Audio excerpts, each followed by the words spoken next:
Hey guys, and welcome back to my channel. My name is Silibaziso Mupereki, and on this channel I cover everything to do with university life, nursing school, and international student experiences. So if you'd be interested, definitely hit the subscribe button and join the family. So just to let you know, this is part 2 to a video that I did last week about study tips that you need in university.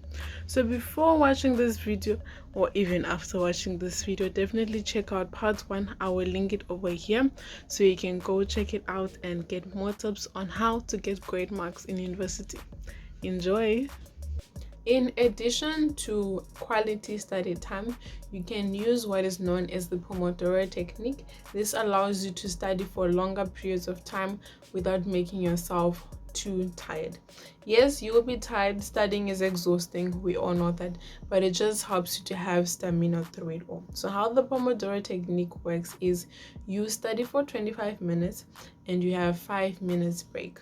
And then after that 5 minutes break, you study for another 25 minutes, you have another 5 minutes break, and you repeat that for 4 cycles. So that's 4 25-minute cycles with 5-minute breaks in between. Then after the 4th cycle, you have a 30-minute break, and then you start again with the cycle. This is just to help you to be able to move from a working environment to a more relaxed environment, working environment, relax, etc., etc. Just helps you to have stamina to keep going, because during those breaks you can refresh yourself. But the danger with this is people abuse the breaks that they give themselves. So the first thing is it needs to be 5 minutes. So you need to time yourself from the moment you stop studying to the moment you come back. It needs to be 5 minutes.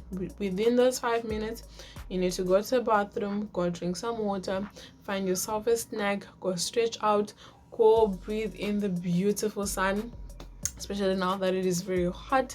Just do something to refresh yourself, but avoid your phone and TV, because the thing with this is you will start watching something and you get sucked in and you forget that you've got a 5-minute timer. And then at the 30 minutes break, then you can use your phone because it is for a bit of a longer time, but also set a timer that it's 30 minutes so that you can come back. If you're just studying for an hour, then you know at the end of that 30 minutes you're done for the day. So the whole 5-minute thing is just to replenish yourself so that you have more strength to keep it going. And also it makes you sort of have a competition with yourself, especially if you are a very competitive person. You know you've got 25 minutes to do a section of work and you want to try to beat the time, and as a result you can see that you can actually keep studying for longer, and you can extend it to 30 minutes and then 5 minutes break, or 45 minutes and 5 minutes break, depending on how you're feeling on the day. But definitely use it. It really helps you, especially on days where you're feeling very lazy. You can sort of manipulate your brain and just tell it it's just 25 minutes and you have to survive those 25 minutes, and you rest for 5 minutes. And then just tell yourself again, okay, it's only 25 minutes, because 25 minutes is someone's YouTube video. So it really is not a long time. So you've reached this point where you've been quality studying, but you just can't seem to understand the work. You've emailed your lecturer, but they're still not explaining it properly. There are extra resources that are available for you, and the biggest one that everyone knows is YouTube. YouTube will help you. Like, YouTube has got the most amazing resources. In the description box, I have linked down all my favorite YouTubers that cover content to do with nursing. Obviously I can't advise for other people because I do not do other modules and stuff like that, but for nursing I've definitely linked, I think, my top 5. So definitely go check it out. They will help you immensely. They explain concepts a little differently, because sometimes the lecturer might not be explaining it in the way that you understand. So if you explore other people, they can help you understand the work much better. Another resource that you can use is your friends, but I'll speak about that later on when I speak about creating study groups.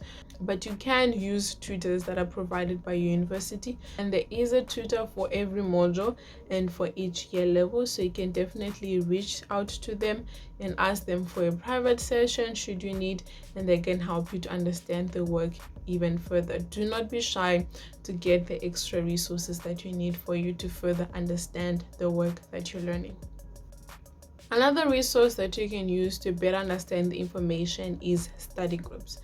But please be aware that study groups more than 4 people is actually detrimental to the functioning of that group than anything, because it's too big and you guys end up getting distracted, or it's just too many ideas all at once and you guys will actually end up confusing one another. And how study groups work is all of you need to prepare in advance.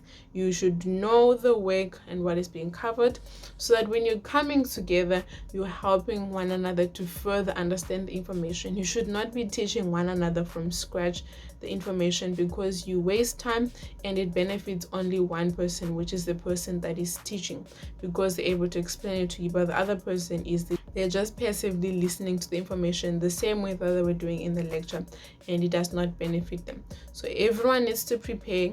You bring questions and you answer those questions and you discuss.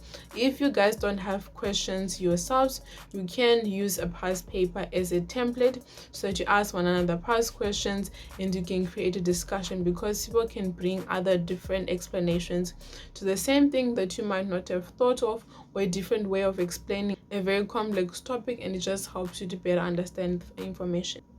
In conjunction to questions is do past papers. Trust me, past papers will save your life. I have a personal testimony. I feel like I'm in church now. Anyway, so when I was in high school, physics was the worst subject for me. I enjoyed the subject to a certain degree, but exams, it just did not want to work. Like, we were just not gelling. Cool. So I got to university and I didn't think I would ever do physics again. And guess what? In my first year, I had physics and chemistry. And I'm just like, oh, okay. So the subject that I didn't like, that I did very badly in high school, I'm not gonna tell you guys what it was, but it was very bad and I was not proud of it.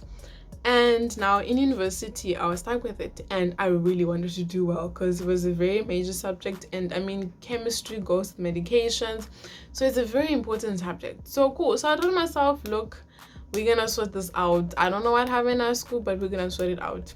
Guys, I did past papers till I was blue in the face.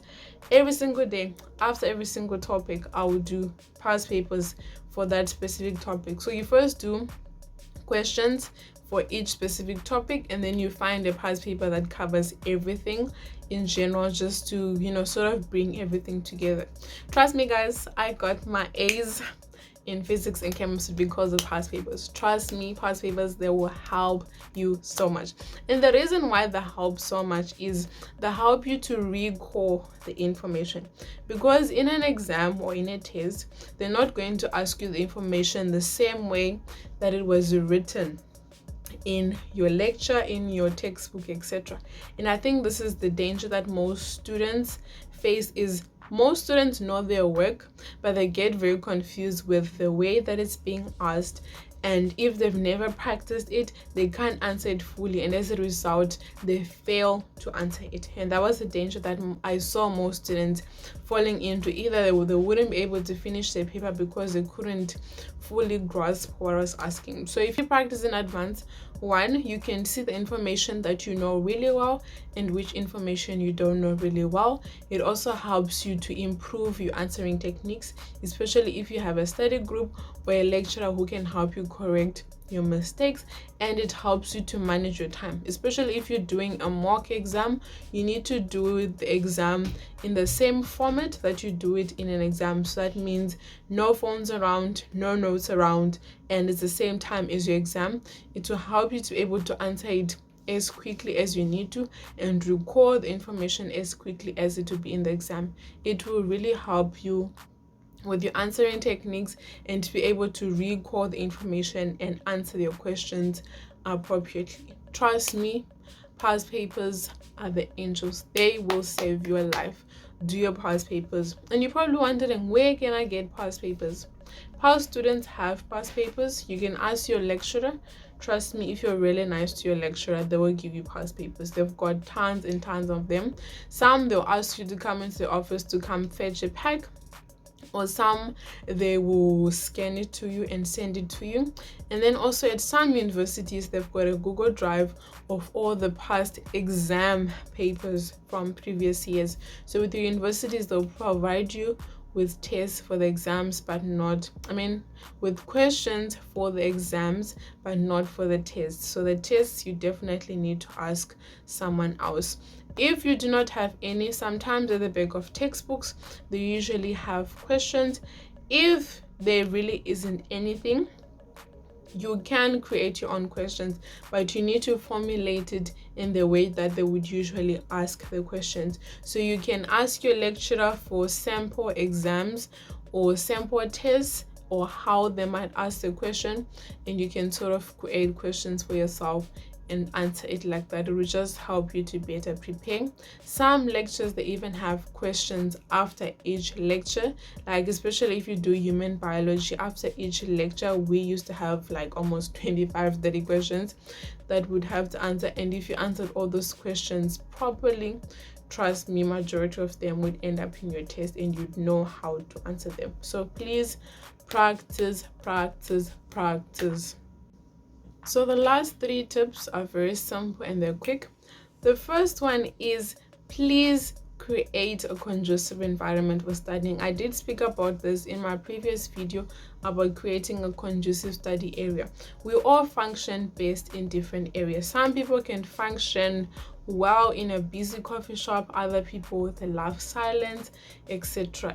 So you need to find what environment works best for you and create that environment to be able to create the quality study time that we spoke about. The second thing is, you can use music. There has been studies that have shown instrumental music or white noise improves your studying or your mental capabilities. So you can use music for you to better concentrate and just zone in for that quality study time. But please avoid music that is words, because you get distracted, you start singing the song and you're procrastinating. Avoid instrumental songs or songs with no words, but it's of very popular songs. And the reason for this is, if it's a very popular song, especially Despacito, I see it on all the Spotify playlists, it's there. I'm just like, okay, everyone knows that song, it's so popular. You will be so distracted because you're like, okay, Despa, and you just go with it. So please avoid instrumental music or very popular songs, because they distract you even further. Use classical songs. And also, I know a lot of people, they love Ali Abdal and his playlist that is created on Spotify. But the issue that I had with that one, I totally love the guy, but the issue that I had with that one is he created a playlist with the music from movies, or that background music that they have with an intense scene and that sort of thing. And for me, I would get so distracted, be like, oh my word, that song, I heard it on this movie, etc. So just avoid music that will just lead you into other thoughts other than what you're studying. And that could be very different for each and every single person, but those are tips that have been proven that actually defeat the purpose of you having music during your lessons. And the last tip that I will give you is, you need to make use of your practical times very wisely. So for modules that have got practical experience, whether you've got your simulated hospitals during skills lab or clinical time, whether you're going to the facilities in person like with nursing, during those times you are seeing the things that you were doing practically. For example, with us nursing students, we learn about medication, and in the hospital we administer medication. So if you've learned about the medication and you see it, you can combine the two so that you consolidate the information so that you better understand it, because you can link the information that you learned in class, the medication itself, seeing it in the ward, seeing it in the medication trolley, and you can link it to the patient that you gave it to, because the patient's diagnosis. Then you can sort of say, okay, this medication, what does it do? Why am I giving it to this patient? It just helps you to better understand what you're doing, because it's very dangerous to learn information in a very secluded way where you're just learning the name of the medication but you don't understand how it's helping your patient. So if you can gel the two parts of those components of your learning experience, it will make your learning much easier. So this is the end of my video. Hopefully you use majority of these tips, and I really hope that they will help you to be able to get the marks that I know you've worked hard for and that you deserve, because we all have the potential to get really good marks as long as we're willing to put in the work. So if this is the only message that you take from this video, is if you work hard, your work will be repaid to you. If you like this video, definitely give it a thumbs up, and if you're not yet subscribed, definitely consider subscribing and join the beautiful family. Thank you guys so much for joining me. I will see you again next week, 12 p.m. South African time, same platform. Until then, have an awesome semester. Bye. Don't wanna be, ooh,